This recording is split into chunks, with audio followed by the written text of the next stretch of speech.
Hey guys, as we wind down tonight, we find ourselves standing on a narrow dirt path that winds through the heart of a forgotten medieval village.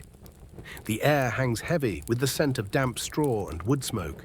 Somewhere in the distance, a faint bell tolls, marking the close of yet another long, cold day. You can almost feel the mud tugging at your boots. And no, that is not solid ground beneath you. It is last week's failed attempt to pave the road, with broken tiles and good intentions. Perhaps you imagine you would fare well here, that you could blend in, shoulder your basket, nod politely at the passing reeve. But be warned, you might not last even a single season, let alone the turning of a full year. This village forgets faces quickly, and it has little patience for the unprepared. So, before you settle in, feel free to give the video a like and subscribe if you truly find yourself enjoying this quiet little journey. You can also leave a comment. Let me know where you are listening from and what time it is there.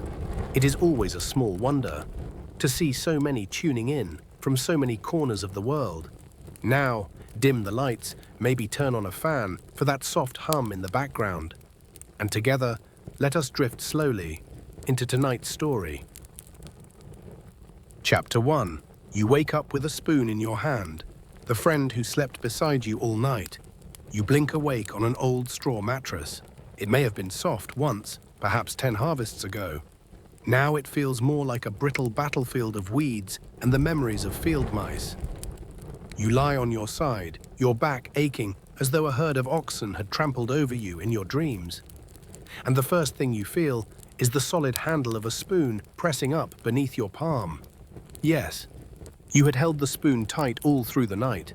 In fact, you are quite used to that. Others may clutch a pillow, a blanket, even a wife. You hold a spoon, a habit both practical and preventative. In this village, a spoon is worth as much as a healthy laying hen. Losing your spoon may well mean having to borrow one from a neighbor come morning. And no one likes to borrow spoons, just as no one enjoys wearing someone else's underclothes. You loosen your fingers and regard your spoon in the pale light filtering through the wall. A spoon of oak. Darkened to honey brown, its edge slightly warped from a mishap with an over-enthusiastic batch of jam. A small crack in the handle is wrapped in hemp twine. Not elegant, but solid. A true family heirloom, passed from your father when you married. A well-behaved spoon. Never betrays you, never falls from your pocket at market. Never takes sides in an unfair division of portions. A trustworthy friend. You sigh and stretch, your shoulder joints creak like a wooden barrel, long in need of oiling. A new day begins, and once again the spoon will follow you everywhere. First, breakfast. You drag yourself from the straw, feet touching the cold earth, as cold as stones buried in the riverbed. No matter. You are used to it. The cold seeps into your spine, waking you better than any church bell ever could. You tend the hearth. Yesterday's ashes still smell faintly of smoke. You rake out a few small sticks, blow softly, then toss on a bundle of dry twigs. The fire stirs to life reluctantly, like an old man rising stiffly in winter. You set the pottage pot upon the flames. Thin porridge, a few leftover oats, some wilted greens, and a pinch of salt. The only thing left to give it flavor. Now it is time for the spoon to perform. You take the spoon and stir the pot evenly, carefully. Without stirring, the porridge would scorch at the bottom. And if it does, you will be blamed. Here, a person who stirs porridge well may be as respected as one who bakes fine bread. The spoon glides through the thickening porridge, swirling into slow circles like the eddies of time. There is something meditative in this motion. You stir as though soothing your own heart. The sound of stirring fills the kitchen, rhythmic, steady. The kind of sound that lets the house know the day has begun, even before anyone else stirs in their beds. Suddenly, a rustle from the corner. You look up, alert. A fat mouse peers out from a crack in the wall. Its eyes gleam like two black beans. It watches you, you watch it. Two beings who live off porridge, locked in silent confrontation. You lift the spoon, no longer to stir. You strike the pot's rim with a sharp crack.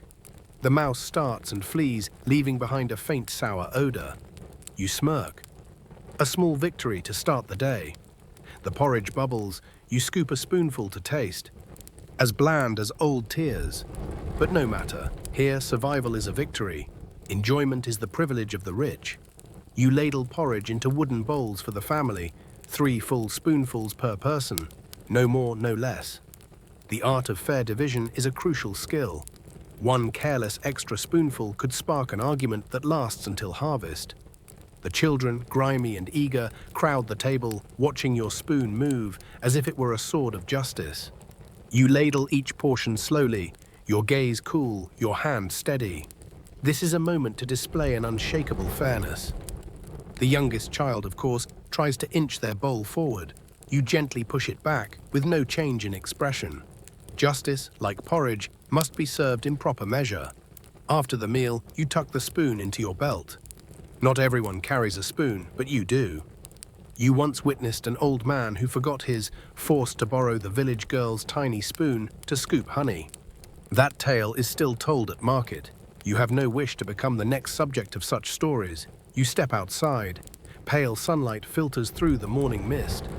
The spoon swings at your side, a quiet reminder that today it will once again prove its worth. In a world without proper cutlery, without convenient food containers, and especially without room for the careless, a good spoon can be everything. As you make your way toward the field, you pass the blacksmith's apprentice who nods at you and glances at your belt. The spoon there is a quiet signal. This one is prepared. This one knows the value of small things.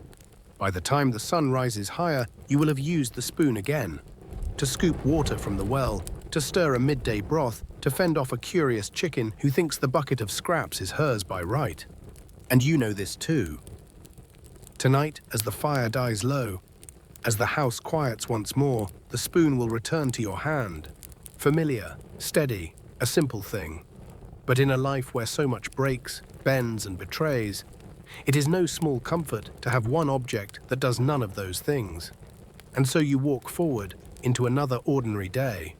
The spoon at your side, patient, ready, a quiet companion through all the small, stubborn rituals of staying alive. Chapter 2. A morning without sunlight. You open your eyes once more, not because you have slept well, but because a sudden cold draft has slipped through a crack in the wall. It is sharp enough to flip a corner of your threadbare blanket aside, leaving a thin line of chill pressed like an icy knife against the back of your neck. You blink slowly. The ceiling stares back, worn beams wrapped in faded cobwebs. Outside, the thick grey sky of March remains unmoved. It offers no distinction between day or night, and so you do not truly know whether you have awakened early or late. You suspect it hardly matters. You sit up with deliberate slowness. A familiar ache greets you from the small of your back. You wrap your old cloak around yourself, a cloak more habit now than true necessity, though the cold has long since crept into your bones and taken up permanent residence.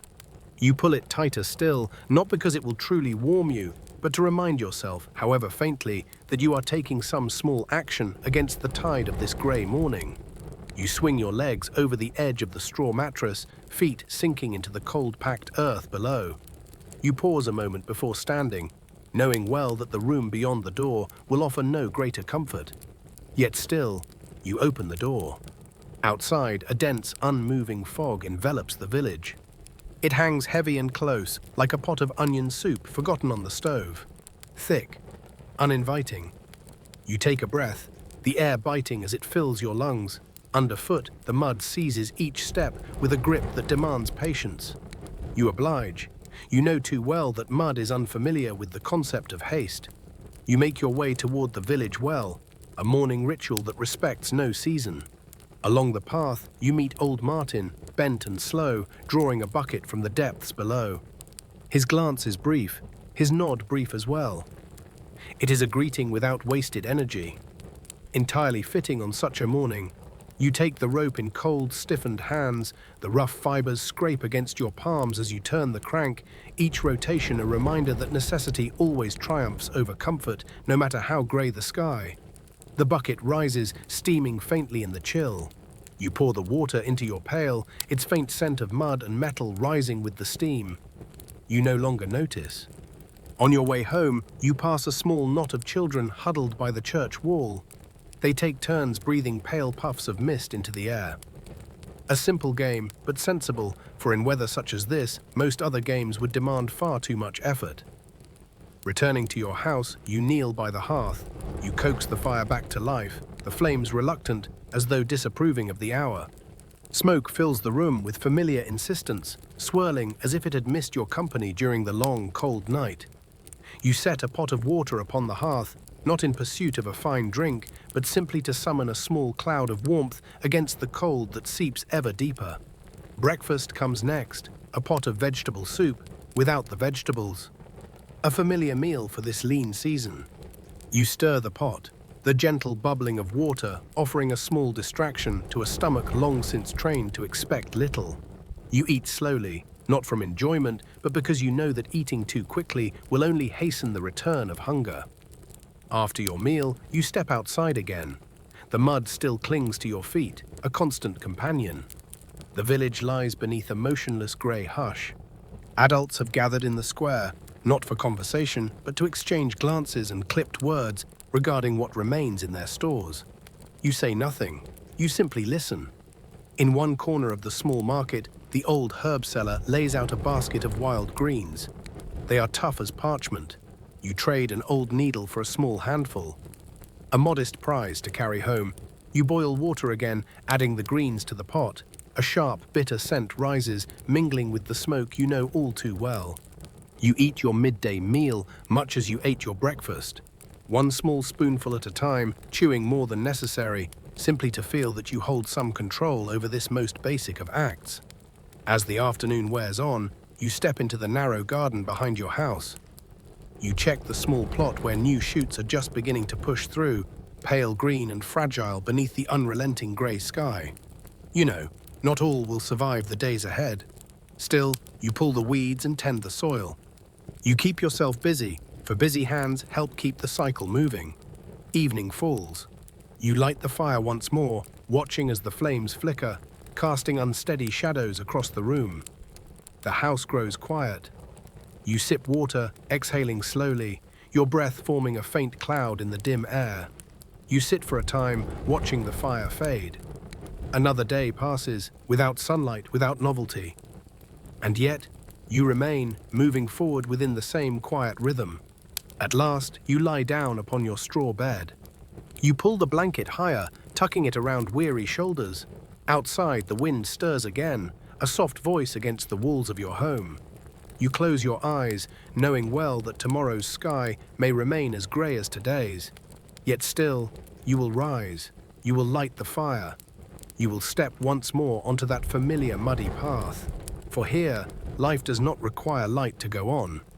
It asks only that you do not stop repeating its quiet turning. Chapter 3. The Winter Festival and the Empty Pockets That Follow. You wake on a morning that feels different. Not because the sky is any brighter than usual. It is not. In fact, it is the same heavy grey you have seen for days, perhaps weeks. But because today is a festival day. One of the very few scattered through the year when the village pauses its daily labours only to partake in other tasks that more often than not prove no less tiring than the ones they replace. You sit up slowly. Your back reminds you, in no uncertain terms, that the days just past have not been kind. The harvest, the storing, the endless lifting. Your spine carries a detailed record of them all. You wrap your cloak around your shoulders, cinch the belt tighter, as though doing so might somehow keep the stiffness at bay. You rise and walk to the hearth. The fire has long since gone cold, leaving behind only a bed of pale ash and a faint, stubborn trace of smoke that curls into the chilly air. You open the door. The sky remains its customary grey, yet the air already feels different. The familiar scents of smoke, hay, and the accumulated humanity of the village are still present. But today there is something more. The faint smell of baking, thin beer, salted meat, and perhaps riding quietly on the cold wind, a small trace of hope. You join the slow stream of villagers moving toward the square. Children run ahead, their eyes alight as though expecting the very clouds to open and rain down wonders. The adults move more carefully, clutching their coin pouches or what little remains in them after the year's necessities have been met or postponed. At the center of the square stands a long wooden table, worn smooth by years of such occasions. Upon it rests the festival bread, a large ring-shaped loaf, its edges somewhat uneven, one side charred a bit too well, as though the village oven had grown distracted at a critical moment. Within the bread, as tradition demands, someone has hidden a single dry bean. Whoever discovers it will be crowned king of the festival for the day. A title more ceremonial than practical. It comes with no land, no income, no castle, only the freedom to do no work today, which in this village is perhaps the greatest treasure of all. You ease your way into the crowd. You receive your portion of bread, weighing it carefully in your hand.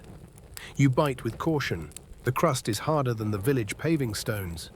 For a moment, you wonder if houses built from such loaves might survive even the harshest rains of winter. The bean falls this year to the share of the blacksmith's son. The crowd cheers, a sound that carries equal parts genuine mirth and weary resignation. The boy blushes as he is crowned with a wreath of leaves. This grants him the privilege of avoiding labor for the day, a privilege, you reflect, that he has largely enjoyed since birth. The feast begins. There is bread, a large pot of soup, a few rare chunks of salted meat, precious enough that their mere presence elevates this meal to something resembling a feast. You take your bowl of soup, a small wedge of bread, and move to stand near the communal fire. The warmth is welcome, pressing against the cold that has clung to you since dawn.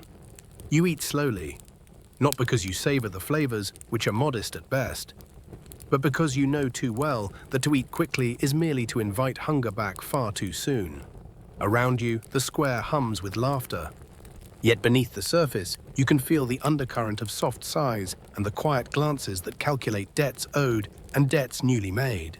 The landlord arrives, clad in a long cloak, smiling as though he himself had harvested every grain and salted every fish. He raises a cup, toasting the season's success. The harvest, the village, the future. You and the others raise your cups in return. The gesture is made more from habit than from gratitude. The feast continues. The bread dwindles. The meat disappears. The soup remains, now so thin that one might mistake it for little more than warmed water. You drink your portion of wine, diluted beyond recognition, water so thoroughly dominating the mixture that you briefly consider whether fish might survive in it. But still, you drink. For today is a holiday. You observe the crowd. A group of men gather beneath an old tree, gambling with small coins and smaller hopes. Laughter bursts from them, sharp and uneven, mingling with the occasional shout or curse. One wins, the others lose, and you know that come morning, several will make quiet visits to the moneylender's stall. You glance upward. The clouds have thickened. The first drops of rain are not far off. Yet no one leaves the square. Everyone knows this is the one day in the year when the long muddy weeks of turnips and toil can be set aside, if only for a few fleeting hours. You make one final round of the market. You purchase a few small necessities, a coil of thread, a length of rope, a small scrap of red cloth. A reminder that sometimes a little color is worth carrying into the grey days ahead. By afternoon, the villagers begin to drift home. Some carry new wares, others the pleasant weight of a full belly, or at least one half full. Many carry new debts, invisible but no less real. You as well. You walk home, your pouch a little lighter, your thoughts perhaps a little heavier. You hang your cloak upon its hook. You sit by the hearth. The fire dances in fits and starts. You drink water. You sigh.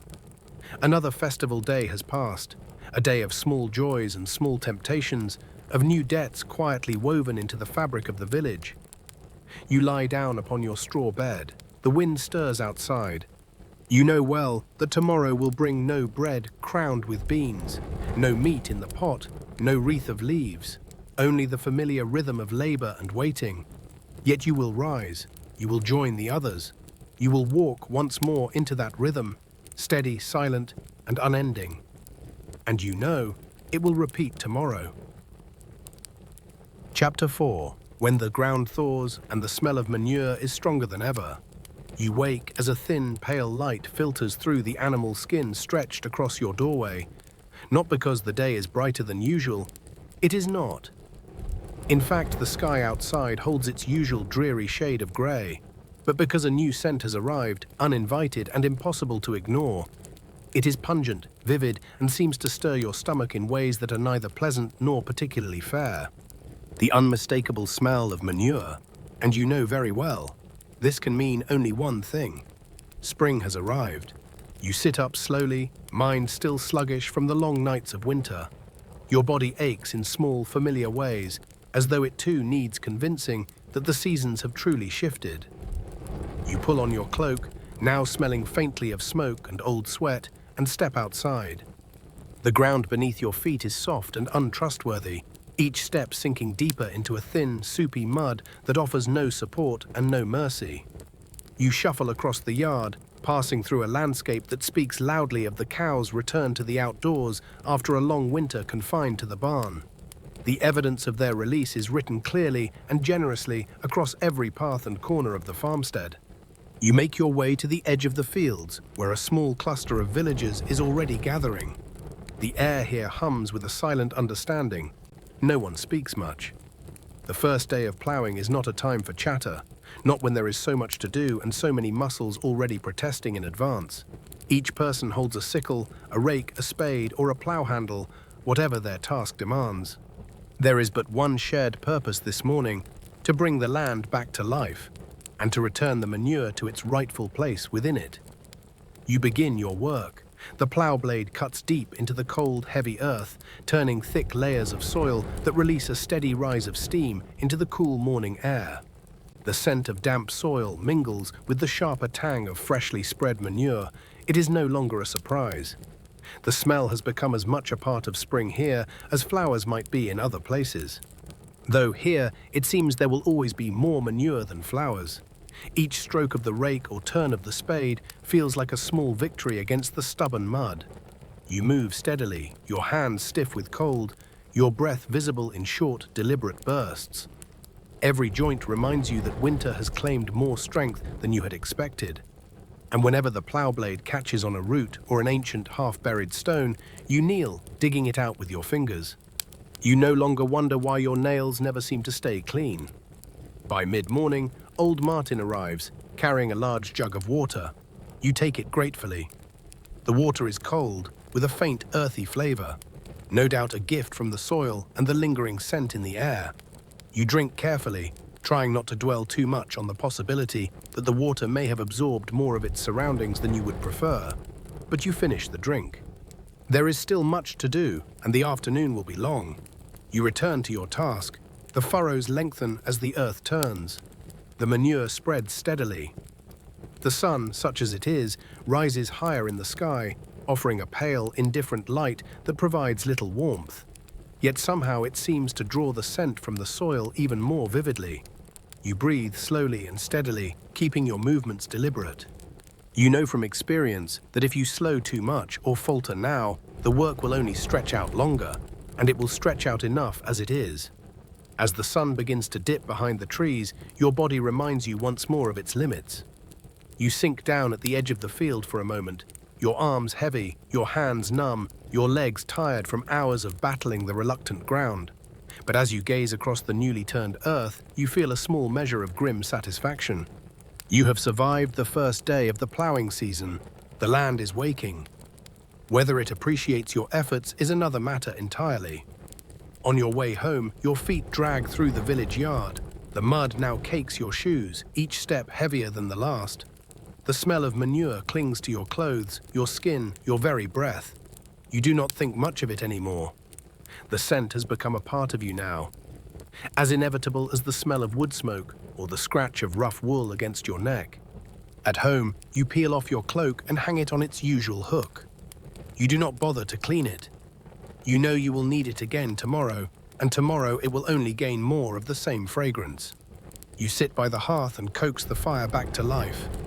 The flames flicker weakly, but the glow is enough to make the chill in your bones feel slightly less victorious. A simple supper waits: bread, perhaps a little cheese if fortune was kind, and broth warmed gently over the fire. You eat slowly, not to savor it, but because your body demands every small ounce of strength it can gather for the days ahead. You sit for a while, watching the flames dance and gutter. You think of the fields still to be turned, the manure yet to be spread, the endless stretches of mud you will cross. You do not resent the work. The land requires what it requires, and you will meet its demands as you always do. Finally, you lie down upon your straw bed. The air in the room carries the mingled scents of smoke and manure. It is the smell of spring here, whether you like it or not. Another day has passed. Another turn of the great wheel of the seasons begins anew. Here in a village no one remembers by name, and you know it will repeat tomorrow. Chapter 5. Sowing Seeds and Sowing Uncertainty. You wake as the pale light of morning filters through the stretched skin that covers your doorway. It offers no particular warmth, no promise of fine weather, and yet it serves as the signal to rise. Today, in one small way, is different. It is sowing day. You sit up slowly, careful with the motion. Your back still aches from the long days of ploughing, a dull and persistent reminder that the land demands payment for every favor you ask of it. You pull on your cloak. The fabric is rough and carries the scent of smoke, earth, and sweat, an unofficial uniform of your trade. You step outside. The morning air feels a touch fresher, or perhaps you merely convince yourself that it does. You will need that thought. You will need many such thoughts today, for sowing day promises little comfort and even less rest.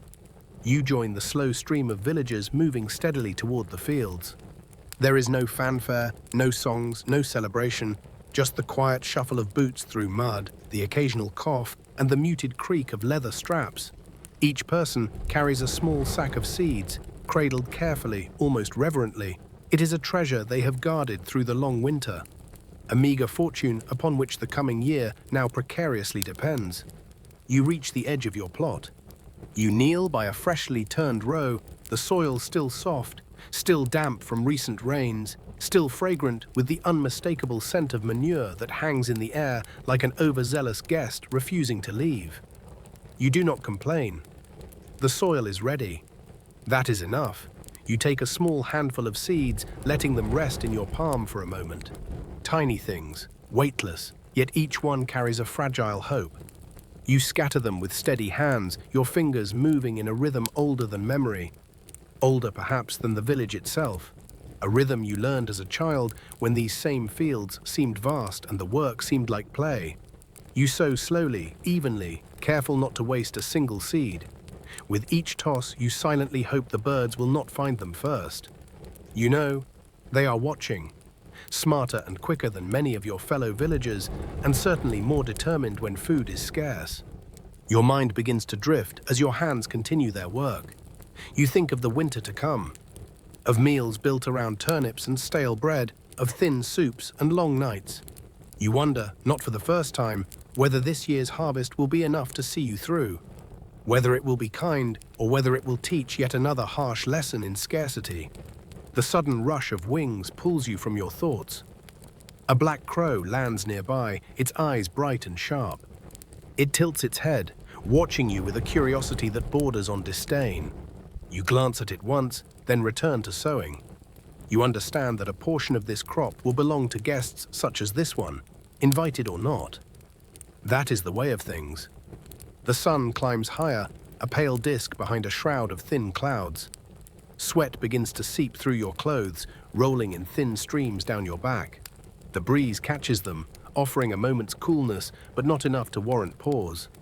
You continue. Every row must be sown. Every seed must be given its small, uncertain chance. Midday arrives, announced not by bells or voices, but by the weight in your limbs and the growing emptiness in your stomach. You rest for a moment, seated on the edge of the field, your cloak pulled tighter against the chill that lingers in the breeze. You drink water from a small flask. It tastes faintly of earth and metal and sweat. You do not mind. Anything drinkable is welcome now. You survey the field. The soil now lies cloaked in seeds, fragile and unseen. You feel a little lighter, though only slightly. For you know well, from seed to meal is a long and uncertain road. Pests, drought, floods, and the whimsical nature of fate all lie in between this moment and the first harvest. You accept this truth as one accepts the return of winter. without joy, without surprise, and with a resigned sort of patience.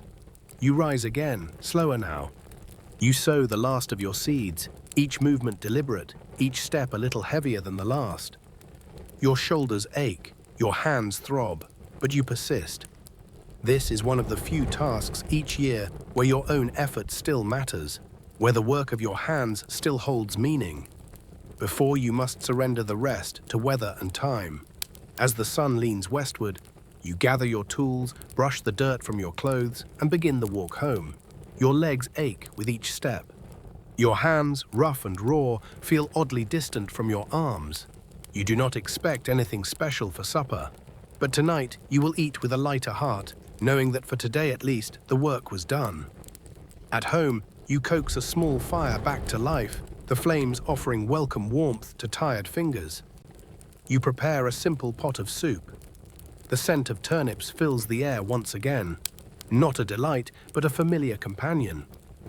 You eat slowly, your mind still wandering the furrows of the field. You sit by the fire for a while longer, watching the shadows flicker against the walls. You think of the seeds now resting beneath the soil, unseen and silent. You hope they will wake when the time is right. You hope the crows will be merciful. You hope the rain will come when it is needed. Not too little, not too much. In truth, you hope for many things, but you know better than to expect them. Finally, you lie upon your straw bed. You exhale a long breath, the weight of the day easing slightly from your shoulders. One sowing day has passed. You have planted not just seeds, but slender hopes for the months ahead. And you know, it will repeat tomorrow. Chapter 6. The hunger of the lean season and vegetable soup without vegetables. You wake on a damp morning, not because rain is falling, the roof above you leaks when it does, and you would know. No, this morning is dry enough outside. The dampness comes from within, a hollow ache that has crept into your bones overnight, slipped quietly beneath your ribs, and settled there. The kind of chill that no cloak can banish. The kind of chill that often arrives hand in hand with hunger. You blink your eyes open. You stare at the ceiling beams, old companions that have watched you through many seasons. A new patch of mold now decorates the largest beam above you. A sprawling blotch of grey-green, a gift from the spring rains. It serves as a small reminder that this season brings not only mud and manure, but also uninvited patterns no one requested. You lie there a moment longer. Your stomach grumbles, half-hearted, as if it already knows. As if it understands that today holds little worth hoping for. You sit up, slowly. The blanket slips from your shoulders. The air is cold, not sharply so, but damp, the kind of cold that lingers in the walls and floor and settles into your joints. You pull your cloak around yourself and move to the hearth. A small pot of water from yesterday rests atop cold ashes, waiting for a decision you already know you will make. You weigh the non-existent options for a moment, as though this act of deliberation might summon something better. But of course, it does not. You light the fire, an action so familiar you could, and perhaps do, perform it in your sleep. The flames rise slowly, smoke curls upward, thickening the air with yet another layer of memory. You search your basket, fingers brushing the rough edges of an empty cloth. Near the bottom, your hand finds something, a single onion, shriveled and light as paper. Its skin is brittle, its center sprouting faint green shoots, eager to live despite your intentions. You cut away the green, saving what remains. The white heart of the onion, small and imperfect, slides into the pot with a soft splash. You stir the pot. The water begins to bubble. A faint scent of onion rises, thin and ghostly. You add a pinch of salt. There are no greens, no turnips. No other flavoring to be had. Only water, onion, and the fragile hope that somehow this might deceive an empty stomach. When the soup is ready, though calling it soup requires some generosity, you lift the bowl, blowing gently across its surface. You sip, one small mouthful at a time. The warmth soothes for a moment. Each swallow feels less like a meal and more like a quiet truce between hunger and resolve. When the bowl is empty, you set it aside and pull on your boots. They are caked with yesterday's mud and the mud of the day before that. You step outside. The village path is thick with new mud now, the kind that pulls at your feet with every step. Children sit by the roadside counting stones, a game of necessity. No toys are needed, no toys remain, and little else is left to do. The adults gather in the square, as they often do in times like this. Conversation drifts toward the harvest to come, or more truthfully, toward how to endure until it arrives. Voices are low, words clipped, as though saying too much aloud might give the hunger more power. You say nothing, you listen. You know your own stores too well. Speaking of them aloud would only make the truth sound worse. You leave the square, passing the small vegetable stall. A few wild greens remain. Leaves tough as old parchment, their color more promise than reality. You trade a coin, one of your few, for a modest handful, a victory of sorts. At home, you rinse the greens briefly. The dirt clings stubbornly to the veins of each leaf. You do not care. A little mineral content will do no harm, and perhaps even some good. You reheat the water, now slightly cloudier than before. The greens enter the pot with a hiss. A sharper scent rises, mingling with the ever-present smoke. You eat your midday meal, much like you ate your breakfast, one small spoonful at a time. You chew longer than needed, not because the texture demands it, but because prolonging the act of eating gives you some small sense of control over the day. And in days like this, such illusions are precious. As the afternoon wanes, you visit the small garden behind your house. The rows of earth are damp and uneven. Here and there, new shoots begin to emerge, pale green, fragile beneath the ever-grey sky. You know, not all will survive. Birds, insects, a sudden frost, any number of things may claim them. Yet still, you weed the rows, you tend the soil. It gives your hands something to do. Evening approaches, you light the fire again, you sit before it, watching the flames flicker and lean with the draughts that snake through the house. You drink water, you exhale, a faint mist escapes into the dim room, vanishing almost as soon as it appears. You sit there a long while, listening to the crackle of the fire, to the slow creaks of wood shifting in the walls, to the occasional rustle of wind beyond the door. Another day has passed, no sunlight, no novelty, and yet you remain, moving forward within the same quiet rhythm that holds the village in its slow embrace. At last, you lie upon your straw bed. You pull the blanket higher, tucking it close. Outside, the wind stirs faintly, brushing against the door. You know tomorrow's sky may remain as grey as today's, but still, you will rise, you will light the fire, you will cook the soup, and you will step once more onto that familiar muddy path. For here, life does not require light to continue. It only asks that you do not stop repeating its quiet turning. Chapter 7. May, a season of flowers, bugs, and festivals. You wake on a May morning. Light filters through the stretched skin, covering your door earlier than usual.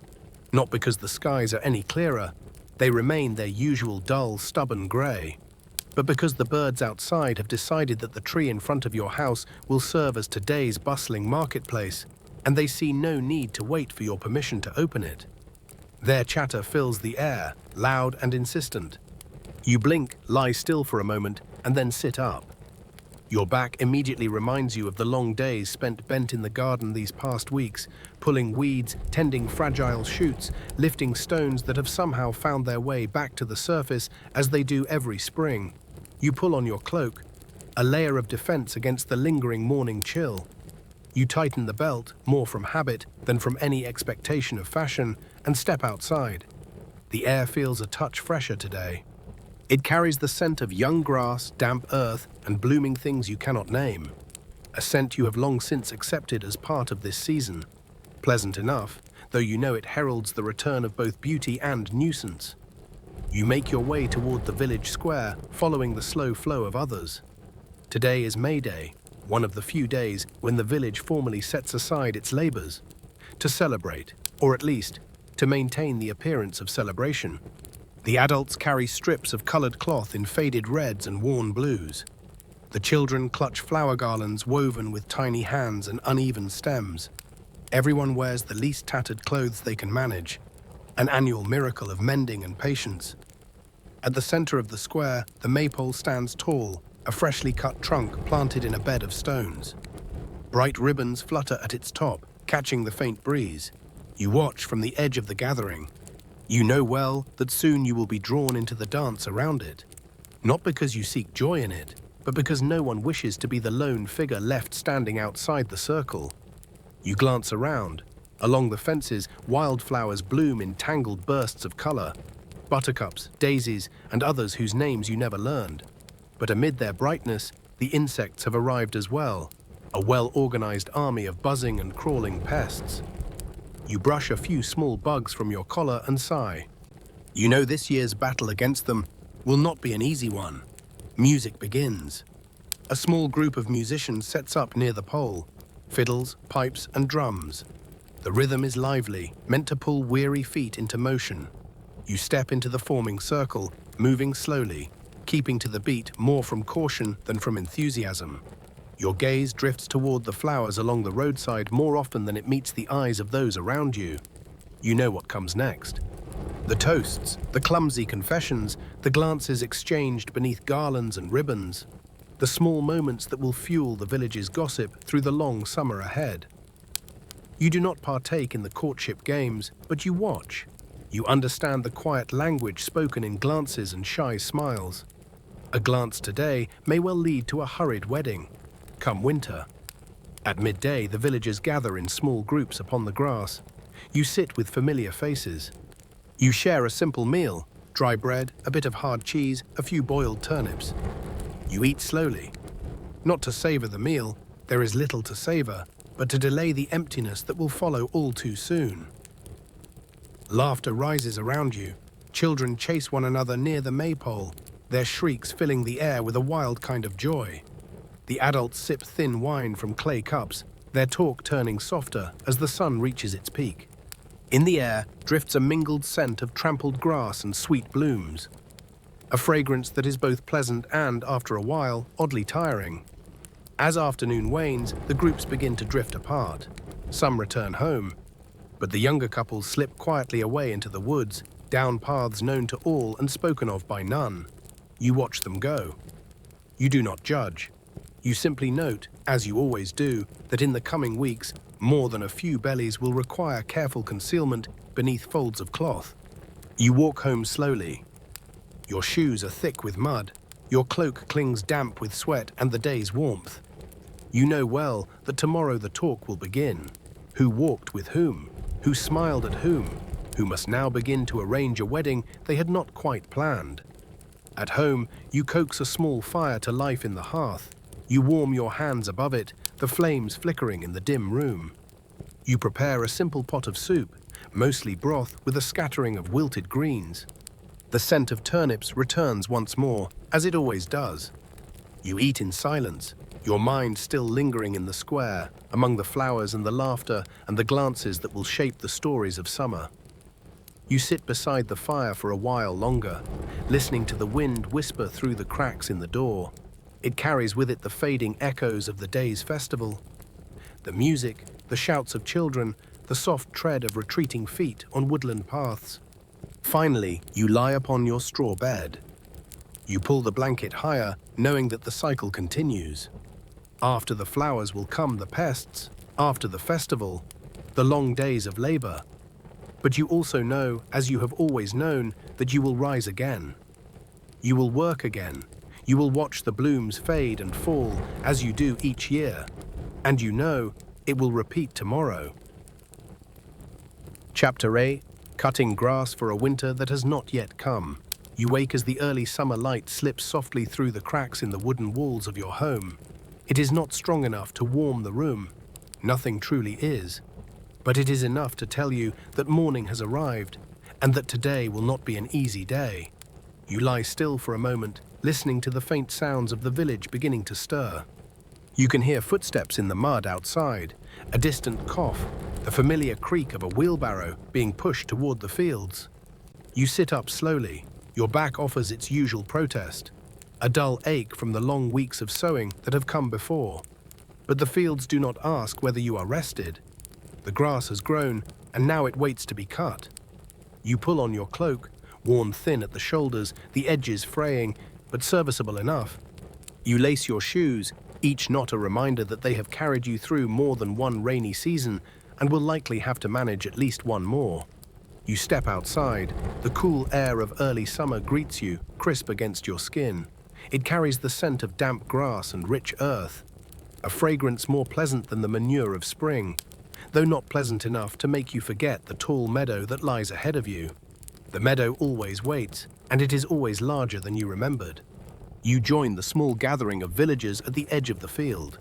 Each person carries a scythe, the blades freshly sharpened the night before. The morning light catches the steel edges as they shift and glint in quiet anticipation. No one speaks much. Grass-cutting days are not for conversation. They are a kind of silent contest. Between human endurance and the weather, between sweat and willpower, you take your place in the line. You bend low. You grip the scythe handle with hands that already know this work better than any other.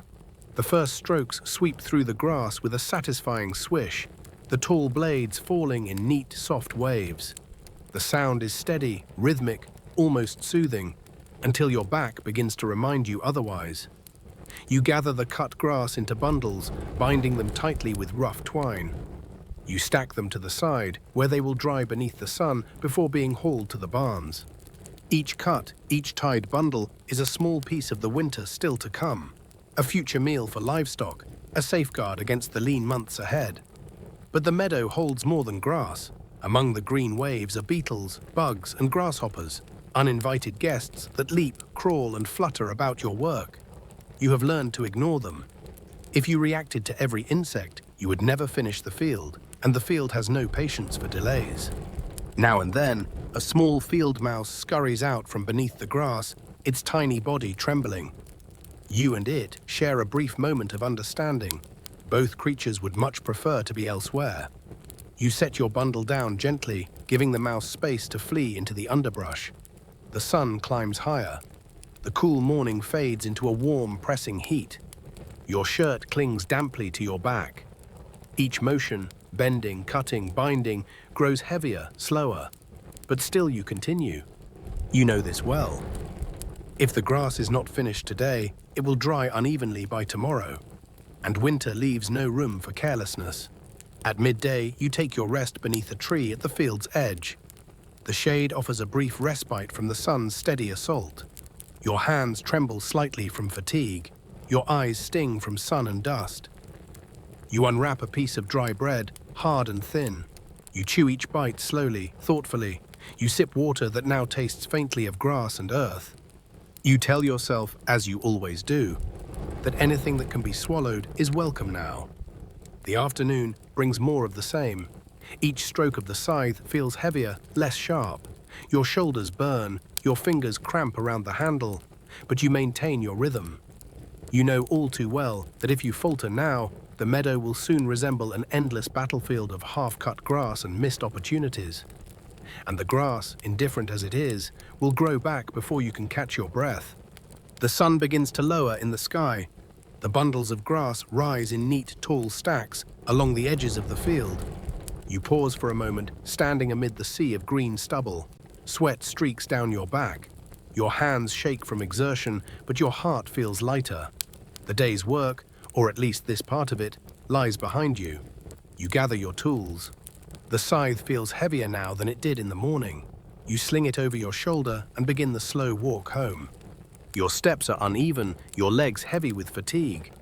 Your shoes are now thick with mud, sweat, and the debris of the field. You expect nothing special for supper. You expect only to sit quietly by the fire, and even that will take effort. At home, you remove your cloak and hang it on the familiar hook. The scent of dry grass clings stubbornly to your skin and clothes. It will linger long after the field is cut. You light the fire. You warm your hands above it, watching the flames flicker low in the hearth. You prepare a simple soup.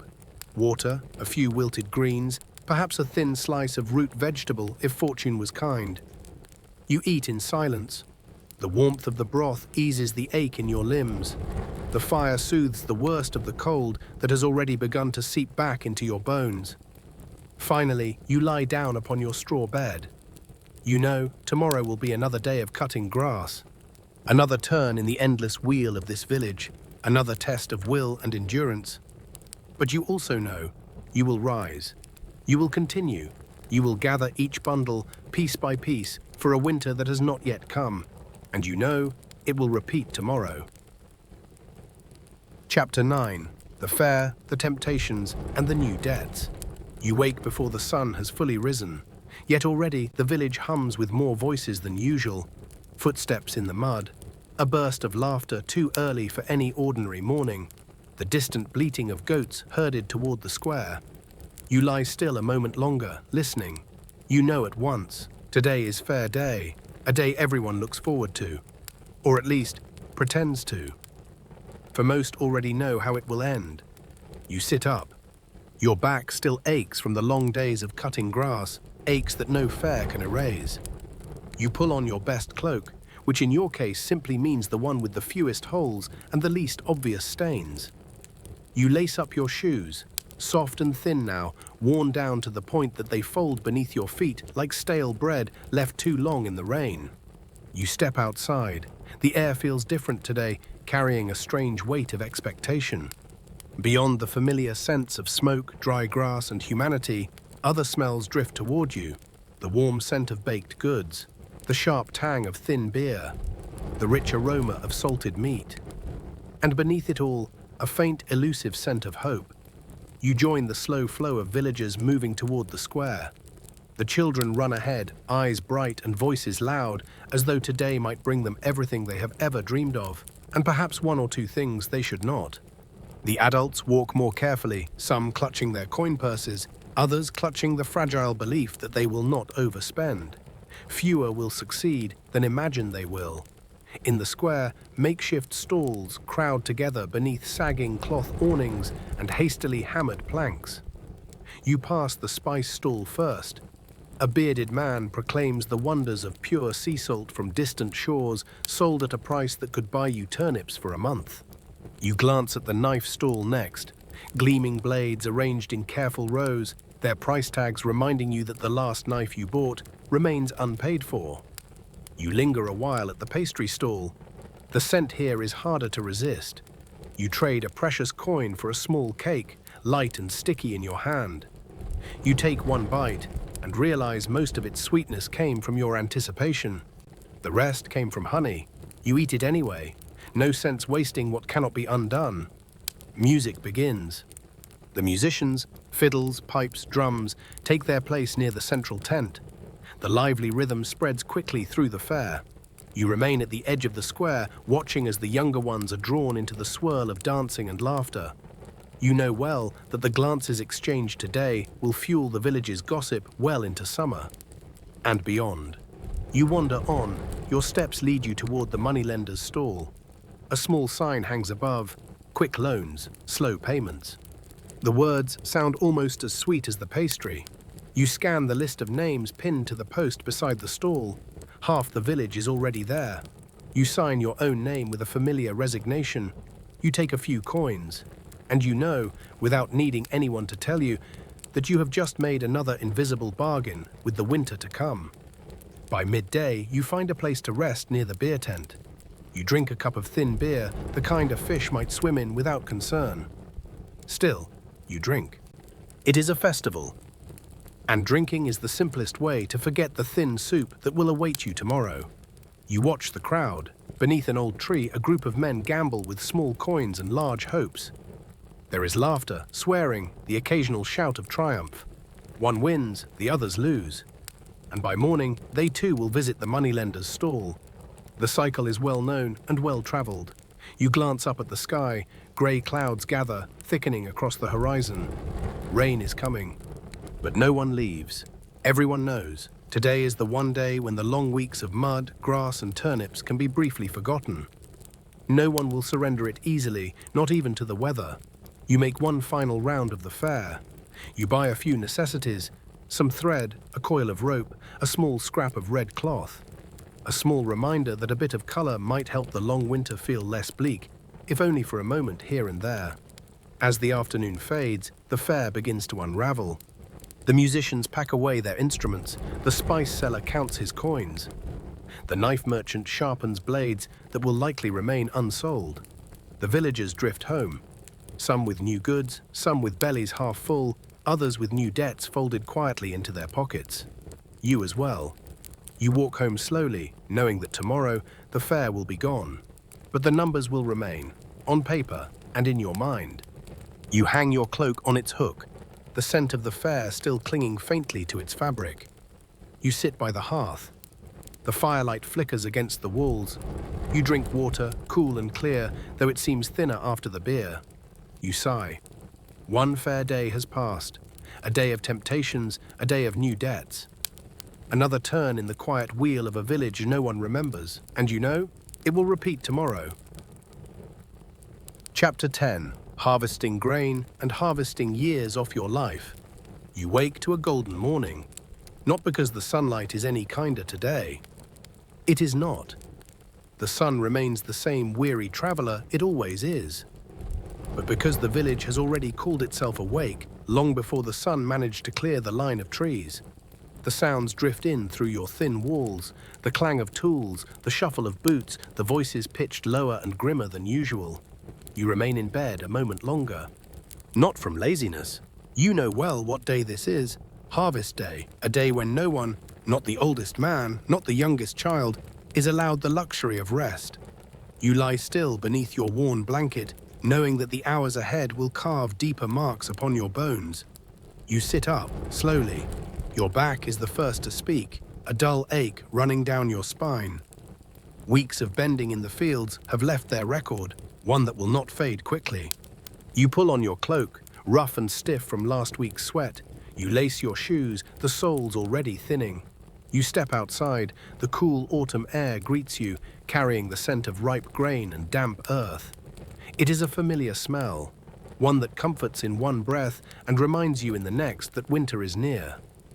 Nearer than you would like, near enough to taste. You join the stream of villagers moving toward the fields. Men, women, mummanuzimin, and any child old enough to hold a sickle or gather a sheaf. Each carries a blade, freshly sharpened the night before. No one speaks much. Words have no place on harvest mornings. Breath is better spent elsewhere. You take your place along the row, you bend low, you begin the first cuts. The stalks fall in soft, whispering waves beneath your blade. You gather them into bundles. You tie them with practiced hands. You stack them in neat rows. The rhythm is old, older than memory. It is carved into your muscles, repeated year after year, passed from one bent back to the next. The sun climbs, indifferent to your labor. Sweat pours from you, darkening your sleeves, soaking the back of your neck. Each movement, bend, cut, tie, pulls the weight deeper into your bones. But you continue. You know this rhythm well. You know too that if today's harvest is not finished, tomorrow's rain could ruin it all. There is no room for hesitation. You remember last year. Old Agnes, her hands shaking as she cut stalk after stalk. You remember when her blade slipped from her grasp, when she sank to her knees in the field. They carried her home. But she did not return. You know well the true price of harvest. Not just sweat. Sometimes, the very years of one's life. You straighten for a moment, stretching your aching back. You glance across the glowing field, a beautiful sight and an unforgiving one. You drink water from your flask, cool, metallic, tinged with the earth. You taste the labor within it. Then you bend again, blade in hand, knowing that beauty here demands its due. Midday comes, a low horn sounds from the edge of the field, the signal to rest. You sink to the ground, leaning back against a bundle of grain. Your arms tremble with fatigue. You unwrap dry bread from its cloth, biting each hard piece slowly. You sip lukewarm water, not to enjoy it, only to fuel the body that must keep moving. You glance around, faces are weary, etched with the same grim knowledge as your own, yet steady. No one speaks of winter. Speaking of it would only bring the cold faster. Better to chew in silence. Rest ends too soon. You rise again. Your legs feel as though filled with iron, but you bend once more. You cut. You gather. You tie. Each bundle, one more thread of hope against the long cold to come. By late afternoon, shadows stretch long across the field. Tall stacks of grain now rise around you, casting dark fingers across the earth. You shoulder bundles one by one. Step by slow step, you carry them to the drying yard, each load heavier than the last. But you do not stop. Stopping is for those who can afford it. And here, no one can. On your way back, you meet the landlord's tax collector at the edge of the yard. His smile is thinner than the evening light. He carries a small book and a long quill. He counts each bundle with precise, greedy eyes. He writes, "You know well that a large share of this grain will never see your home." You glance at the bundle in your arms. You calculate silently. How much will feed your family? How much will spoil before the snow? How much will vanish into the taxes no one dares speak of too loudly? There is no clear answer. Only this: you will have to try harder. You always do. At home, you light the fire, hands trembling slightly as you strike the flint. You cook a simple soup. Thin broth, a few slices of turnip floating like survivors in the pot. You eat slowly, your mind still drifting over the fields where the grain now rests beneath a fading sun. The fire crackles softly. You sit before it, staring into the embers. The ache in your body seeps deeper with each breath. You know well. Tomorrow will be another harvest day. You will rise, you will bend, you will cut, you will gather. For winter grants no one the freedom to rest. Finally, you lie down upon your straw bed. The blankets feel heavy tonight, not from warmth, but from the weight of the day. You pull them higher, knowing that tomorrow the sun will rise on fields not yet finished. And so you will rise too. And you know it will repeat tomorrow. Chapter 11. A feast where no one leaves full. You wake as the pale autumn light filters softly through the stretched skin covering your door. There is no wind, no voices calling from the street. Only a distant, muffled hum from the village square. A low, restless murmur. You know what day it is. The harvest festival, a day the villagers call a celebration, though in truth, few believe there is much worth celebrating. You lie still a moment longer. You know what awaits, not luxury, not bounty, but something. And in a year such as this one, something will have to do. You sit up slowly. Your back complains sharply, a reminder of the long days of reaping that have just passed. You feel the ache deep in your shoulders, along your spine. Familiar companions now. You pull on your cloak, the fabric stiff from days of dust and sweat. You lace your worn shoes, soles thinned from miles of fieldwork. You step outside. The air feels different today. The scent of dry grass and ripe grain has faded from the village streets. In its place, new smells float on the cool air. The scent of baking bread, the sharp tang of salted meat, and the thin, slightly sour aroma of beer that you know all too well. Scents that signal the festival has begun, though they do little to lift the weight of expectation. You join the slow stream of villagers moving toward the square. No one hurries, no one sings. Each person carries a wooden bowl, a spoon, and a quiet hope, the kind of hope that cannot be spoken aloud, that today perhaps they might eat just a little more than usual. You carry your bowl too, though you know this hope will not be fulfilled. In the square, the long table waits, rough planks laid across barrels. The feast has been set. You glance over it with a practiced eye. Bread, hard as stone, stacked in uneven piles, a large steaming pot of thin soup, a few small slabs of salted meat tucked carefully into the far corner as though hiding might preserve them longer. You shuffle forward in the line. You take a ladle of soup. You lift a few slices of bread, each one requiring effort to break. You find a seat near the communal fire, its smoke rising in lazy spirals into the cool afternoon air. You eat slowly, each spoonful of soup lifted with deliberate care. Not to savor the meal, the flavors are faint at best, but to make it last a little longer. You soak each piece of bread thoroughly in the broth. You know from experience that your teeth are no match for its natural hardness without help. The landlord arrives in due time, as he always does. His cloak flowing, his smile broad, as though he alone had harvested every stalk of grain in the valley. He raises a cup of wine, rich and dark. He toasts the season's success with practiced ease. You and the others raise your cups in turn. a gesture performed more from habit than from any genuine gratitude. The feast continues, the bread dwindles, the meat vanishes quickly, claimed by the first lucky hands to reach it. The soup remains, now thin enough to leave many bowls half filled and most stomachs dissatisfied. You sip your wine, so faint in flavor that well water might taste richer. Yet still, you sip. It is, after all, a festival day. One must try to play the part. You glance around the square. Familiar faces meet your gaze. Faces worn from the long harvest, lined with exhaustion, yet all try to summon a smile, however small. Laughter echoes here and there. The children run in circles around the tables, weaving between the adults who sip their wine and trade the same old stories that have been told a dozen times or more. Beside you, an old man begins to speak. His voice carries a quiet rhythm, polished by years of repetition. He tells of harvests past, of seasons when the bread was soft, the meat was plenty, and the wine was real. You do not know whether these are memories or simply wishful thinking. It does not matter. You nod and you smile. Sometimes listening is the only kindness you can offer.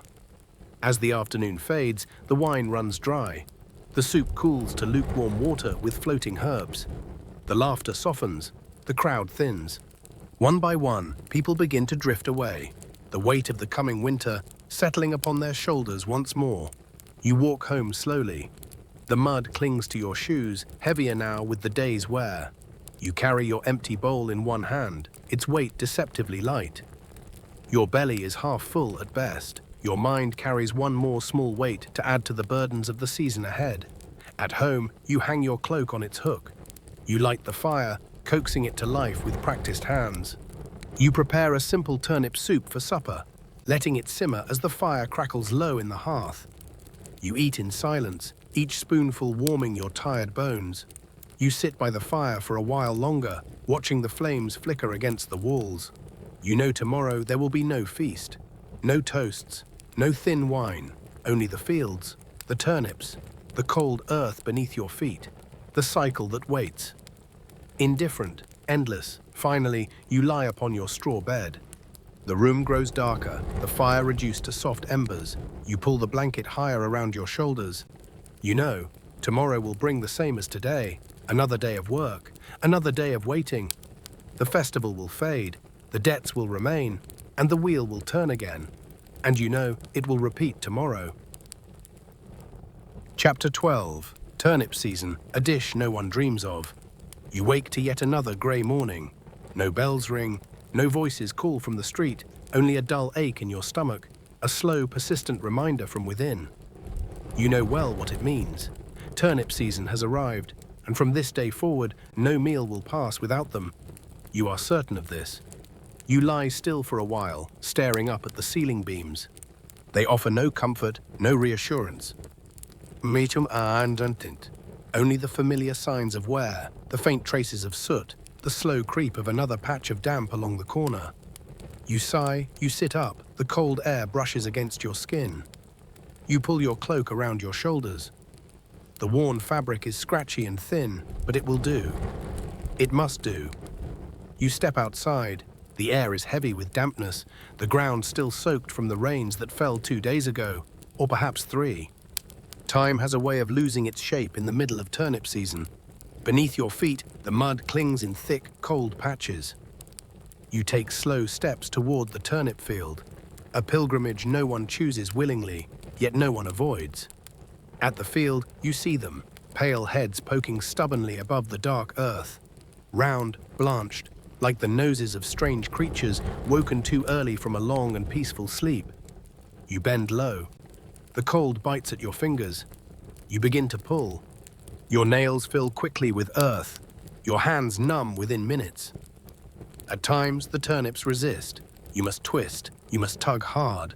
The earth grips them as though unwilling to let them go. It feels less like harvesting and more like negotiating. And not a negotiation you are likely to win gracefully. You gather the turnips into small piles, stacking them carefully along the furrows, each pile a future meal waiting for its turn at the hearth. The large ones will be saved for the depth of winter. The small, the misshapen, the bruised. They will not be spared. Here, no one can afford to be choosy.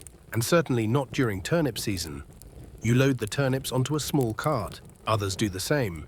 Together you haul the carts home. The old ox pulls yours with slow, weary steps. You walk beside it, your own pace not much better. The two of you, kindred spirits on this particular morning. Along the way, you remind yourself that the scent of turnip season is not the worst of the year, but it is certainly the most stubborn. It lingers, it clings. It seeps into walls and wool and skin. You will not escape it. You do not try. At home, you set to work. You rinse the turnips in a large basin of cold water. The water quickly turns brown, then thicker until it resembles little more than a thin puddle of mud. You do not waste effort scrubbing them clean. A little soil left behind will not worsen their flavor. Not by much. You slice the turnips, hands trembling faintly from cold and fatigue. Each cut is deliberate. Each slice a reminder that from this day forward, turnips will find their way into every dish. Into porridge, into soup, into baked goods, into roasts, perhaps even into dreams, should you be careless. You make soup. You know no other option today. You drop the slices into a simmering broth. The scent rises quickly, sharp, unmistakable. It fills the room within moments. You stir slowly, watching the pale discs soften beneath the surface. You eat the soup carefully, each spoonful chewed longer than needed, not to enjoy, but to help your stomach believe it has been treated with kindness. As the afternoon fades, you hang the remaining turnips above the hearth to dry. You string them in rows. The scent spreads even faster now, filling every corner of the house, seeping into your clothes, your hair, your skin. Soon it will find its way even into your dreams. You know this already. You step outside for air. It is no better. Across the village, every home is drying turnips. Smoke curls from chimneys, but beneath the smoke, the same sharp scent that now defines the season. The air itself is steeped in it. No one remarks on it. No one needs to. Evening comes. You sit by the fire, exhausted but resigned. You eat your supper. Turnips with turnips. You expect nothing more. You drink water, grateful for its neutrality. You sigh. You know well that between now and the end of winter, little will change. You sit a while longer, watching the flames flicker, their light playing across the hanging turnips overhead. The room feels smaller somehow, closer, the scent denser. There is no escaping it now. At last, you lie upon your straw bed. The faint scent of turnips surrounds you. It clings to your pillow, to your blanket, to the very air you breathe. You know that tomorrow you will pull turnips again. You will dry them again. You will cook them again, as you have before, as you always will. And you know it will repeat tomorrow. Chapter 13. When the nights feel as long as life itself, you wake while the world remains in darkness. Not because you have risen early, but because in December, the sky no longer remembers the difference between night and day. The hours stretch thin, wrapped in shadows that refuse to lift. You lie still beneath your blanket, unmoving, as though you too might vanish into the dark if you shift too soon. The cold creeps through every layer, through the straw, through the rough wool, through the thin weave of your tunic. You can feel it settle into your bones, as familiar now as hunger or weariness.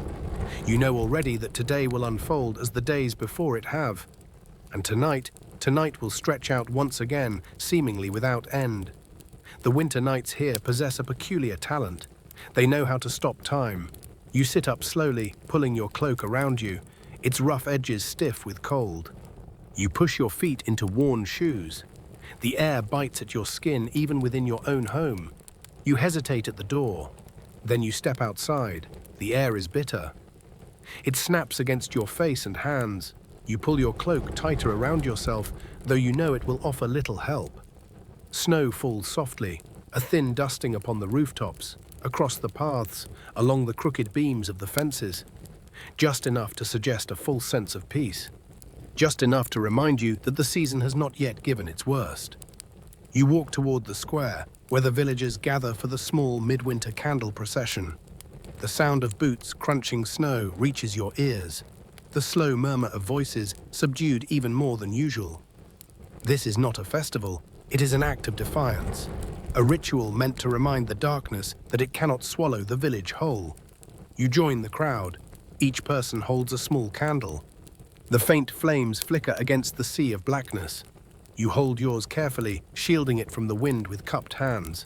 You know, should your flame go out, it will be seen as a bad omen.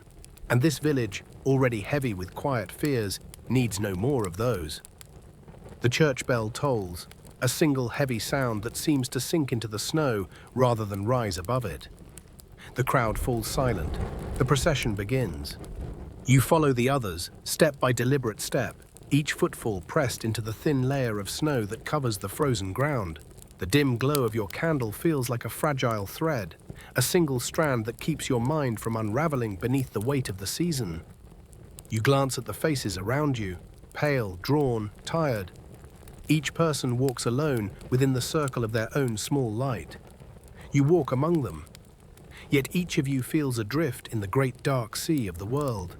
After circling the village, the procession returns to the church. You step into the cold hall, its stone walls damp and unforgiving. You find a place on one of the rough benches, shoulders hunched beneath your cloak. You watch the others settle. You listen as the singing begins, slow, solemn, each note rising as though from deep within the earth itself. You sing along, not from deep faith, but because the sound helps you feel that you are adding some small voice, some small mark of life, into the vast silence. You sing quietly. You do not close your eyes.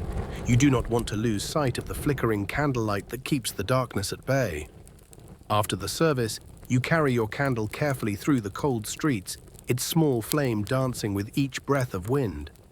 It is a small flame, yet it carries weight. Its purpose, to hold light through the long night ahead. You set it upon the hearth. You sit close by. You watch the flame dance across smoke-darkened walls. You sip water, cool, thin. You eat a simple supper. Turnip porridge fills your bowl once again. By now, you no longer have the strength to complain. Complaints serve no purpose in nights like this. You sit motionless by the fire. You watch the candle waver. You listen to the wind pressing through the cracks around the door. Outside, the night feels endless. It presses close against your home, as though waiting to seep through every seam. You know, you will stay awake longer than you wish. Not because there is work to be done, but because nights like this do not release sleep easily. The candle burns lower. Its small flame shifts and gutters. You stare at it, unwilling to leave it fully alone. You tell yourself that it is the flame you are watching, but you know the truth. You are watching yourself, waiting to see if you too will flicker under the weight of the dark. At last, you retreat to your straw bed. You search for what warmth remains beneath the blankets. Your feet are numb, your hands cold. You do not wish for a shorter night. You know better. You only wish that this small light might hold on somewhere within your thoughts. You close your eyes. You breathe steadily. The darkness presses close, but you keep the small image of the flame in your mind. You tell yourself that will be enough. And you know, tomorrow's night will be just as long, and you will walk through this familiar cycle again. And you know, it will repeat tomorrow. Chapter 14, St. Lucia's Festival and the Fragile Light. You wake while the world remains cloaked in darkness. Not because you have risen too early, you have not. But because in this season, the sun seems reluctant to do its work on time. The hours of light grow fewer. The shadows stretch longer. And the village waits, quietly, for a sun that often seems too tired to return. You lie still beneath your thin blanket. You know, the cold will find its way through every layer, no matter how carefully you prepare. It creeps through the walls, it slips beneath the door. It coils into your bones as if it belongs there. But eventually you must rise. For today is St. Lucia's Day. A day for light.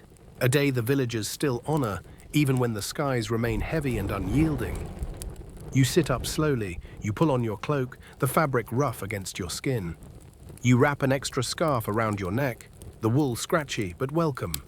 You lace your shoes with stiff fingers. Then you step outside. The cold air strikes instantly, sharp as a blade. It cuts through every gap in your clothing.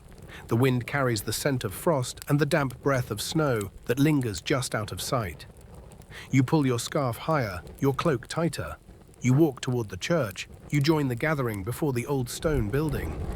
The square is dark, save for the faint glow of small candles. Each person holds one. A fragile flame cupped carefully in trembling hands. Their light flickers against the darkness as though trying to hold the night at bay. As though trying to remind the world that warmth, however small, still exists. You take your place among them. You hold your own candle carefully, shielding it from the wind. You know, no one wishes for their flame to go out mid-procession. In this village, such things are not taken lightly. And one more bad omen is not something anyone desires this winter. The church bell rings at last, slow, heavy, as though it too must first awaken before it can awaken the village. The sound echoes through the square, folding itself into the night. The procession begins. You walk with the others, your footsteps muffled by a thin layer of snow that coats the ground. The small light of your candle guides your way, though it cannot chase away the cold that clings stubbornly to your skin. You glance around, faces illuminated only by the faint glow of flame, eyes lowered, fixed upon the fragile light they hold, as if that light alone anchors them to this moment, to this world. You breathe slowly, each exhale visible in the frosted air, careful not to disturb the flame. The procession circles the village, the old paths worn smooth by countless such nights. You pass shuttered windows, dark doorways. The houses seem to huddle against the cold, against the dark, as you do. And still you walk. One foot before the other, the weight of the candle surprisingly great in your cold hands. When the circuit is complete, the procession returns to the church. You step inside the stone hall. The chill follows you in. The air is colder here than out on the square. Each breath leaves a cloud hanging briefly before your face. You find a place on the hard wooden bench. The candle rests in your lap, its flame steady now. You listen as the hymn begins. The singing is slow, solemn. The voices of the villagers, thin, weary but resolute, rise into the stone vaults. The sound seems to come from deep within the earth itself. You sing along, not from deep faith, but because singing helps you forget, if only briefly, the cold that continues its quiet siege upon your body. When the service ends, you carry your candle home. A small flame, yet one that matters greatly on nights like this. You walk slowly through the darkened streets, shielding it from the wind. You pass the same shuttered windows, the same doorways. The village slumbers, but your small light marks your path. At home, you place the candle upon the hearth. You watch its flicker dance across smoke-darkened walls. You sit beside it, you drink water, cold and clear, you eat a simple supper. Turnip porridge once again fills your bowl. But tonight, the small light beside you makes it feel just a little warmer than usual. You watch the candle waver. You listen to the wind beyond the door. The house groans softly with each gust. The night will be long. You know this well, as all nights are in this season. And you also know, should the candle go out too soon, the darkness will fill your small home without hesitation. It waits for such chances. You remain by the hearth for some time. You let the flames dance, lull your thoughts. Its glow becomes your companion. One small defiance against the vast cold that presses from without. At last, when the candle burns low, you retreat to your straw bed, blankets drawn tightly around you. The chill slips beneath them anyway, but you hold to what warmth you can find. You do not wish for a shorter night. You know better. You only hope to carry a little of that fragile light within you, to see this winter through. You close your eyes. You breathe slowly. The wind continues to hum its lonely tune beyond the door. You know, when you wake tomorrow, the daylight may not yet have returned, but you will rise, you will light the fire, you will hold to your quiet rhythm once more, and you know, it will repeat tomorrow.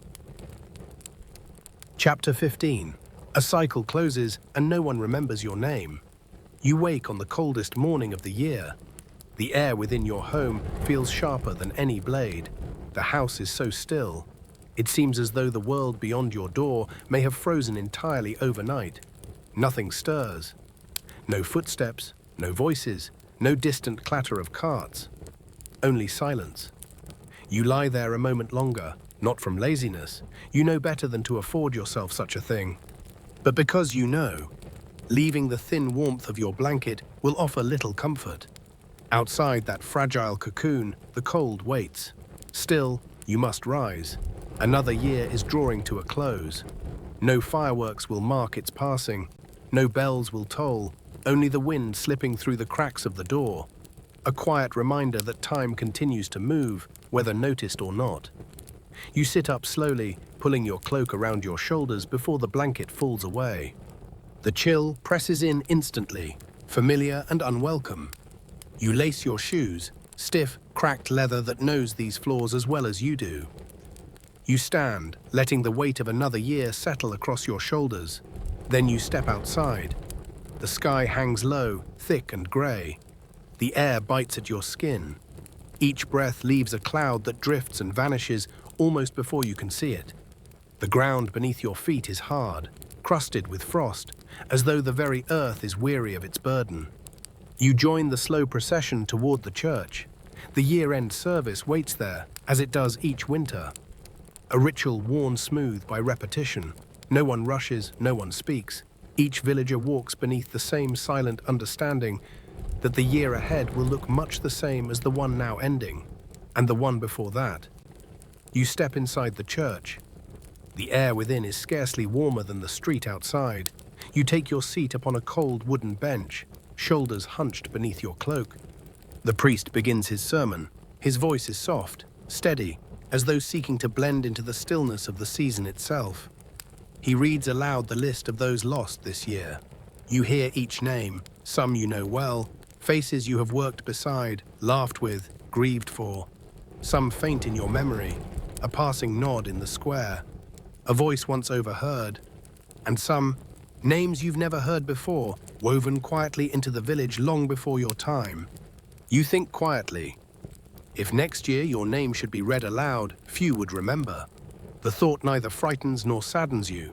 It simply is. After remembrance comes the prayer for the new year.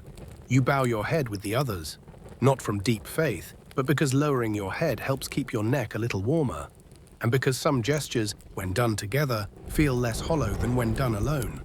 The service ends. The villagers file out in silence. You step out once more into air even colder than before.